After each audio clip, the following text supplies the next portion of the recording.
اب آخری بات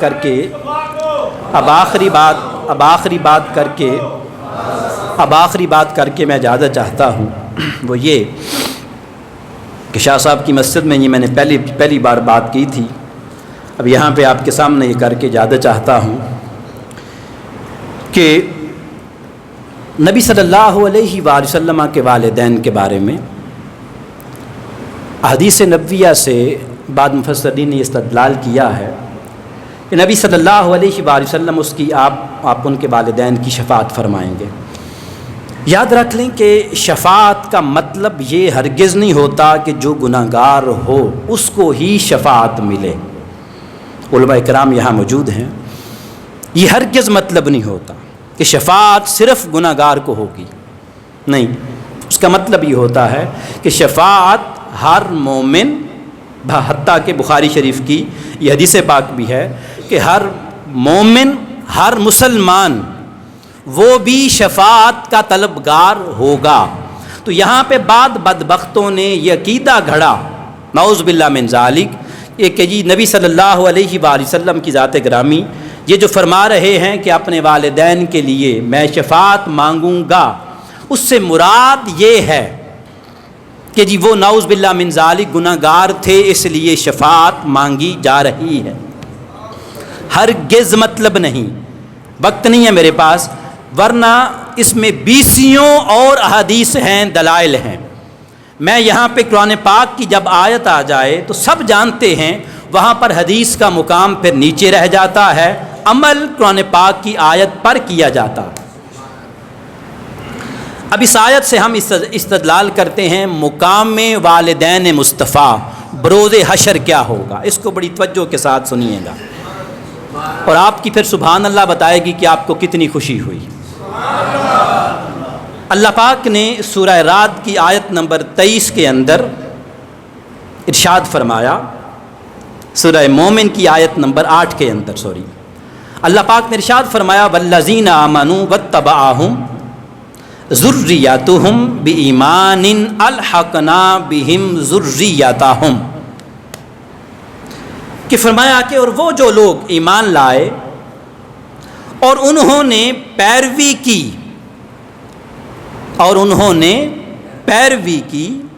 اور ان کی اولاد نے بھی پیروی کی ایمان کے ساتھ۔ سادہ سے سمجھیں، ایک شخص ہے، رب یہ فرما رہا ہے جو لوگ ایمان لائے انہوں نے اللہ اور اس کے رسول کی اطاعت کی، اور آگے فرمایا جو ان کے اولاد ہے، ان کے عزیز و اقارب ہیں، ان میں سے جنہوں نے پیروی کی، ان کی ذریت میں سے، کہ جنہوں نے ان کی ذریت میں سے جنہوں نے اللہ اور اس کے رسول کی پیروی کی، تو رب کہہ رہا ہے ہم ملا دیں گے ان کو ان کی اولاد کے ساتھ بھی۔ کب؟ بروز قیامت۔ میری بات سمجھ آئی کہ نہیں؟ اب میں ایک دو کو اٹھا کے پوچھوں کہ میں نے کیا بات کی ہے؟ بھئی بات ذرا توجہ کے ساتھ سنیے گا۔ رب کہہ رہا ہے وہ جو ایمان لایا اس نے اللہ کی بڑی بندگی کی، اللہ کے ایک صالح مرد کی بات ہو رہی ہے، اس نے بڑی بندگی کی اللہ کی بڑی اطاعت کی، اطاعت کرتے کرتے کرتے کرتے وہ مقام ولایت تک جا پہنچا۔ آگے جو اس کی اولاد تھی وہ تو اس سٹیج تک اس کی ذریت میں، اس کے بہن بھائیوں میں، وہ تو اس سٹیج تک نہ پہنچے، مگر خاتمہ ان کا بھی ایمان پر ہوا۔ اس پر تو یاد رکھیں علماء کا اجماع ہے، ماس وہ اس ہر مسلک کا اجماع ہے، ماس وائے وہ جو ہے نا ایک شدید ضدی طبقہ، شدید ضدی، ان میں سے بھی کوئی سمجھنے آٹے میں نمک کے برابر جو یہ سمجھتے ہیں نعوذ باللہ من ذالک حضور کے والدین ایمان پر نہیں گئے تھے، یہ سب کا اجماع ہے کہ حضور کے والدین دنیا سے ایمان کے ساتھ ہی گئے ہیں۔ اچھا، اب حضرت ابن عباس انہوں نے اس کی تفسیر کی، انہوں نے کہا کہ اللہ تعالیٰ عز وجل مومن کی اولاد کو بھی جنت میں وہی رتبہ عطا فرمائے گا جو رتبہ اس مومن کو ملے گا۔ علامہ صاحب میں بات صحیح کر رہا ہوں، جو مومن کو ملے گا۔ آگے فرمایا اگرچہ وہ اپنے عمل کے ذریعے وہاں رہنے کا مستحق نہ تھا۔ آگے فرمایا یہ اس لیے ہے کہ انہیں اس مقام پر دیکھ کر اس بندے کی آنکھیں ٹھنڈی ہوں۔ یہ ہے علامہ قرطبی نے اس کو نقل کیا، اور علامہ زمخشری کہتے ہیں، یہ تو صرف اولاد کے بارے میں ابن عباس نے اس کی تفسیر کی۔ علامہ زمخشری فرماتے ہیں کہ اس سے مراد یہاں سے وہ کہتے ہیں کہ مومن صرف اس کی اولاد نہیں، اس کے بہن بھائی، اس کے ماں باپ، اس کے عزیز و اقارب، جن جن کے ساتھ وہ دنیا میں محبت کرتا تھا، جب وہ ولی اللہ، اللہ کا نیک بندہ جنت میں، چونکہ ہر بندے کو ہر مقام نہیں ملنا، جس نے جتنی محنت کی ہوگی اسے اتنا بڑا مقام عطا کیا جائے گا۔ بات کو بڑی توجہ کے ساتھ سنیے گا، بڑی پر لطف بات ہے۔ اس کے بعد پھر انشاءاللہ میں اجازت چاہتا ہوں۔ اب علامہ زمخشری فرماتے ہیں چاہے اس کے بہن بھائی ہیں، چاہے ان کے ماں باپ ہیں، چاہے ان کی اولاد ہے، ولی اللہ جب جنت میں جائے گا اسے بڑا رتبہ دیا جائے گا۔ اس کی اولاد، اس کے والدین یا اس کے بہن بھائی وہ اتنی محنت نہ کر سکے، ان کا رتبہ نیچے ہوگا، ان کا رتبہ نیچے ہوگا۔ ماں باپ نیچے، ولی اللہ اوپر، بہن بھائی نیچے، ولی اللہ اوپر۔ اب اس کا جنت میں دل نہیں لگے گا، اس کا جنت میں دل نہیں لگے گا۔ جب اس کا جنت میں دل نہیں لگے گا، اب رب ہے، انہوں نے ساری زندگی رب کو منانے کے لیے تو سارا کچھ چھوڑا تھا۔ رب کہے گا فرشتوں پوچھو میرے اس بندے سے، تمہیں حورا نے جنت نہیں دی؟ کہے گا باری تعالیٰ دے دی ہیں۔ تیرے ساتھ جو جنت کے وعدے تھے وہ نہیں میں نے پورے کر دیے؟ وہ کہے گا باری تعالیٰ کر دیے ہیں۔ تمہیں فلاں فلاں نعمتیں نہیں دی تو دے دی ہیں۔ رب پھر پوچھے گا بندے کیوں پریشان ہے؟ او میرے بندے، او مجھے راضی کر کے آنے والے، بتا تو صحیح اب خوش کیوں نہیں ہے؟ عرض کرے گا باری تعالیٰ میرے ماں باپ یہاں نہیں ہیں، میری اولاد میرے ساتھ نہیں ہے۔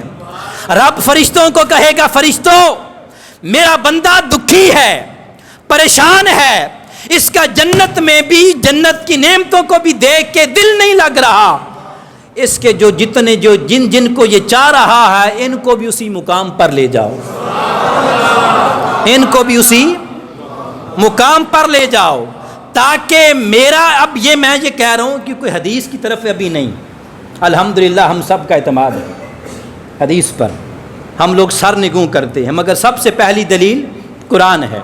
اب اس کو دیکھیے کہ رب کہہ رہا ہے کہ ان کو اس کے بعد کہا جائے گا کہ ان کے جن کی وجہ سے اس کا دل نہیں لگ رہا ان کو بھی اسی رتبے میں اسی مقام پہ لے جاؤ۔ فرشتے عرض کریں گے باری تعالیٰ ان کا تو رتبہ نیچے ہے، اس کا رتبہ تو بہت بلند ہے، اب یہ نیچے والے وہ کتنے اوپر، اب یہ کیسے ہو سکتا ہے کہ ان کو لے کے اوپر لے جائیں؟ رب کہے گا چھوڑو، جنت میری، مالک میں، تمہیں کیا، میرا حکم ہے، میرا بندہ ہے، اس کا دل نہیں لگ رہا، ان کو بھی لے جاؤ اوپر۔ اب ان کو بھی اوپر لے جایا جائے گا۔ یہ شان ہے ایک عام بندے کی، ایک عام صالح مرد کی۔ اب مقام مصطفیٰ کیا ہو؟ اب مقام مصطفیٰ کیا ہوگا؟ مصطفیٰ کا مقام سب سے اعلیٰ، جنت کے مالک مصطفیٰ، جنت کے مالک مصطفیٰ، جنت کے سارے محلات کے مالک مصطفیٰ، سب سے اعلیٰ درجہ مصطفیٰ کا۔ اب بتائیں عام بندے کا تو اس کے والدین کو دیکھے گا تو دل خوش نہ ہو، وہ کہے کہ نہیں وہ نیچے رہ گئے اور میں اوپر، وہ تو راضی نہ ہو، تو وہ مصطفیٰ جو اپنے صحابہ کو مخاطب کر کے کہیں کاش آج میری ماں ہوتی، میں نماز پڑھ رہا ہوتا اور میں عین رب کی بارگاہ میں رکوع و سجود میں گیا ہوتا، میری ماں مجھے آواز دیتی، کہتی محمد،